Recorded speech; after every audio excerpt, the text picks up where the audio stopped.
Neraca dagang Indonesia bulan Maret 2025 kembali mencatatkan surplus sebesar 4,33 miliar dolar Amerika yang terjadi selama 59 bulan berturut-turut.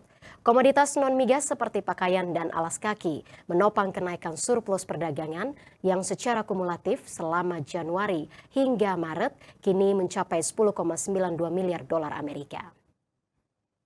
Badan Pusat Statistik melaporkan neraca perdagangan Indonesia pada bulan Maret 2025 mencatatkan surplus senilai 4,33 miliar dolar Amerika atau naik sebesar 3,12 miliar dolar Amerika secara bulanan.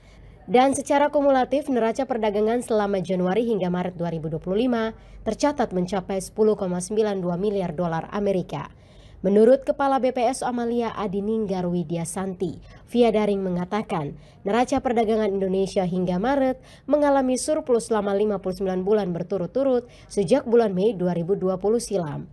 Surplus ditopang oleh komoditas non-minyak dan gas, antara lain lemak dan hewan minyak nabati, HS15, bahan bakar mineral, HS27, serta besi dan baja, HS72. Pada saat yang sama, neraca dagang komoditas minyak dan gas tercatat defisit sebesar 1,67 miliar dolar Amerika.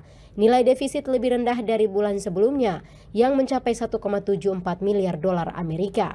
Penyumbang defisit berasal dari hasil minyak dan minyak mentah. Secara rinci, surplus neraca perdagangan sebab nilai ekspor bulan Maret 2025 mencapai 23,25 miliar dolar Amerika, meningkat 5,59% secara bulanan, sedangkan impor mencapai 18,92 miliar dolar Amerika atau naik 0,38% secara bulanan.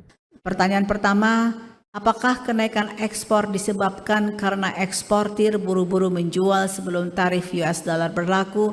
Tentunya hal ini tidak bisa kita simpulkan dengan buru-buru karena ini perlu kajian yang lebih dalam dan lebih lanjut.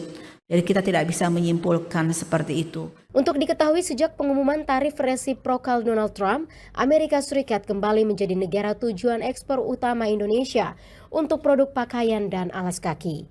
Sejak bulan Januari hingga Maret 2025, nilai ekspor untuk komoditas ekspor pakaian dan aksesorisnya seperti rajutan atau HS61 mencapai 28,62 ribu ton dengan andil 63,40% dari total ekspor.